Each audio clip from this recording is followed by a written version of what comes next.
উত্তাল বাংলাদেশ। হেমতাবাদের সীমান্তে প্রাচীন মিলন মেলা বন্ধের নির্দেশ প্রশাসনের। এবার আর দেখা হবে না ওপারের প্রিয়জনেদের সঙ্গে। মেলা বন্ধ হয়ে যাওয়ায় মন বিষাদগ্রস্ত হলেও বাংলাদেশের শান্তি ফেরানোর আর্জি জানাচ্ছেন এপারের হিন্দু মুসলমান সব ধর্মের মানুষ। স্থানীয় বাসিন্দারা জানান, অবিভক্ত বাংলায় দিনাজপুরের পীরগঞ্জে ওই অংশে পাথর কালী পুজোকে কেন্দ্র করে বসতো মেলা। বর্তমানে সেই পাথর কালী পুজো বাংলাদেশের পীরগঞ্জে হয়ে থাকে।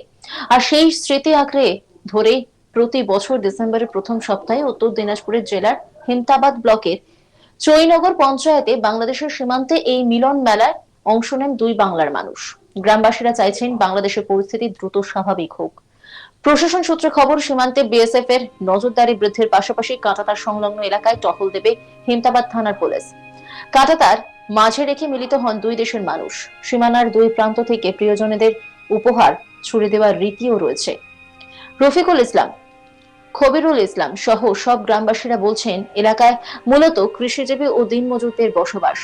বছরে এই একটা দিন কিছু সময়ের জন্য ওপারের আত্মীয় পরিজনদের সঙ্গে দেখা হওয়ার সুযোগ হতো তাদের। কিন্তু এবছর বাংলাদেশের উত্তাল পরিস্থিতির কারণে বিএসএফ ও প্রশাসনের তরফে মেলা পুরোপুরি বন্ধ রাখার সিদ্ধান্ত নেওয়া হয়েছে। গ্রামবাসীরা চাইছেন দ্রুত স্বাভাবিক হোক বাংলাদেশের পরিস্থিতি। প্রশাসন সূত্রে খবর, সীমান্তে বিএসএফ এর নজরদারি বৃদ্ধির পাশাপাশি কাঁটাতার সংলগ্ন এলাকায় টহল দেবে হেমতাবাদ থানার পুলিশ। বিশেষত আগামী 6 ডিসেম্বর মিলন মেলার দিন পুলিশের তরফেও কড়া নজরদারি চলবে। এলাকার জনপ্রতিনিধিরাও বাড়ি বাড়ি গিয়ে সাধারণ মানুষকে সচেতন করছেন।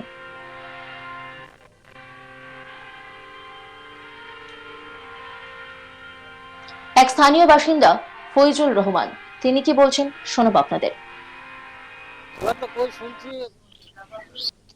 একবার শুনলাম যে হবে, এখন শুনছি যে হবে না, প্রচুর লোকের ক্ষতি হচ্ছে।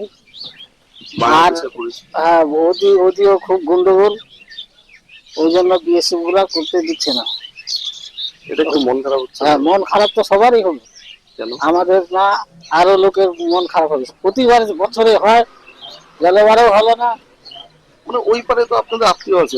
আত্মীয় আছে, দেখা হয়। হ্যাঁ, দেখা কি করে হবে?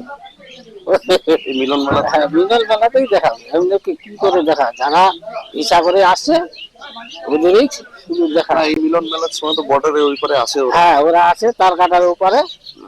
এই আমরা বর্ডার রোডে উঠি, বর্ডার রোডে উঠি দেখা। এবার একটু মন খারাপ না? মন খারাপ প্রতি বছরে হয়, একটা আনন্দ। আর ওইদিকে যে বাংলাদেশের উত্তাল পরিস্থিতি, ওদিকে এখন কি করে বলবো কি হচ্ছে না হচ্ছে। আমরাও শুনছি যে গন্ডগোল হচ্ছে। আমার এইদিকে আমরা ঠিক আছি, এদিকে ঠিক আছে। হ্যাঁ। অশান্ত পরিবেশ বাংলাদেশে, তাই দীর্ঘদিনের মিলন মেলা এবার বন্ধের নির্দেশ। প্রশাসনের তরফে কড়া নজরদারি।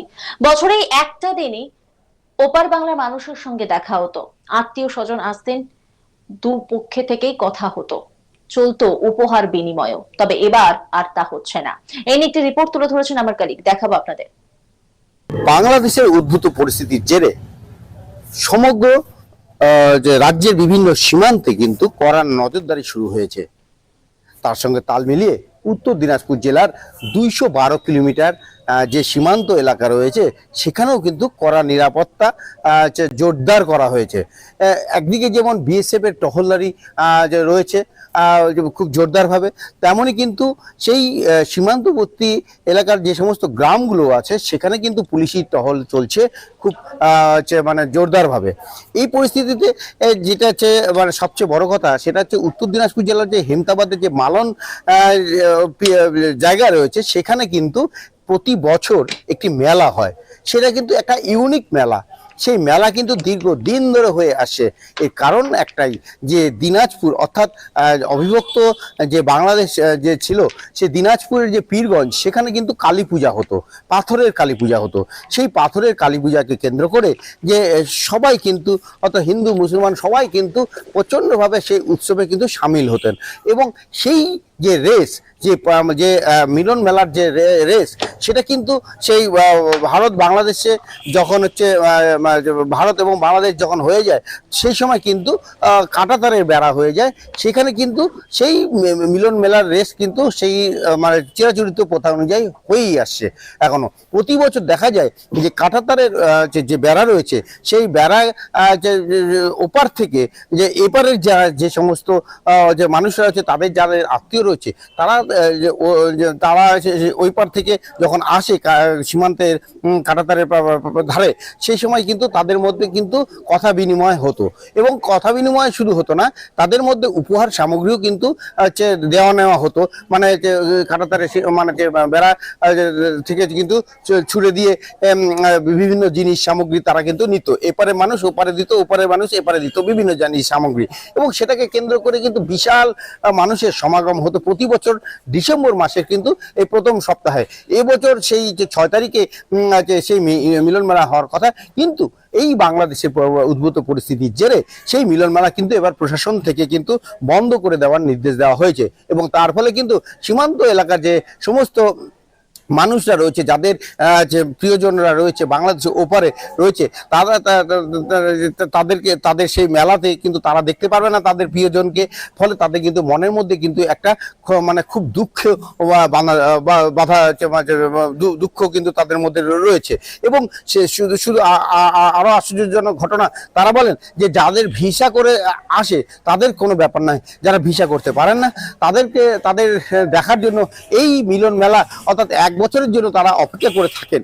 কিন্তু এই বছর সেই মিলন মেলা কিন্তু হচ্ছে না। এই প্রশাসন থেকে নির্দেশ দেওয়ার ফলে যে এখানে একটা মানে দুঃখের কিন্তু ছায়া কিন্তু রয়েছে। তো গ্রামবাসীরা বলেন যে অবিলম্বে এই যে বাংলাদেশে উদ্ভূত পরিস্থিতি শান্ত হোক এবং আবার আমরা সকলে মিলে এই মিলন মেলায় সামিল হই, এটাই কিন্তু তারা কামনা করছে। জানা যায় যে এবছর সেই শান্ত পরিস্থিতি তৈরি হলে আগামী বছর আবার এই মিলন মেলায় তারা প্রিয়জনকে দেখতে পাবে এবং তাদের যে উপর সামগ্রী তারা কিন্তু দেওয়া নেওয়া করতে পারবে। তবে যাই হোক না কেন, বাংলাদেশের উদ্ভূত পরিস্থিতি যাতে ক্রমেই যে শান্ত হয়, সেটাই কিন্তু আর্জি জানিয়েছে সকলে। শুধু তাই নয়, সীমান্ত কিন্তু এই নিয়ে কিন্তু যথেষ্ট জোরদার করা হচ্ছে নিরাপত্তা ব্যবস্থা। একদিকে বিএসএফ এর নিরাপত্তা ব্যবস্থা জোরদার করা হচ্ছে, তেমনই সীমান্ত এলাকায় যে গ্রামগুলো রয়েছে, সেই গ্রামের কিন্তু মানুষজনকে সচেতনতা বাড়ানোর জন্য যে স্থানীয় জনপ্রতিনিধিরা যারা রয়েছে পঞ্চায়েত লেভেলে, তারা কিন্তু বাড়ি বাড়ি গিয়ে বোঝাচ্ছে যে এবছর তারা কিন্তু যাতে সেই মিলন মেলা এবার বন্ধ রয়েছে এবং সেখানে যাতে না যায়। কারণ এখন সীমান্তে খুবই জোরদার করা হয়েছে কঠোর নিরাপত্তা ব্যবস্থা। তো এই পরিস্থিতি এখন কবে শান্ত হয় এবং পরিস্থিতি যাতে দ্রুত শান্ত হয়, সেদিকে কিন্তু তাকিয়ে রয়েছে এলাকার গ্রামবাসীরা। নজর রাখুন আজ তাক বাংলার ইউটিউব স্ট্রিমিং এ।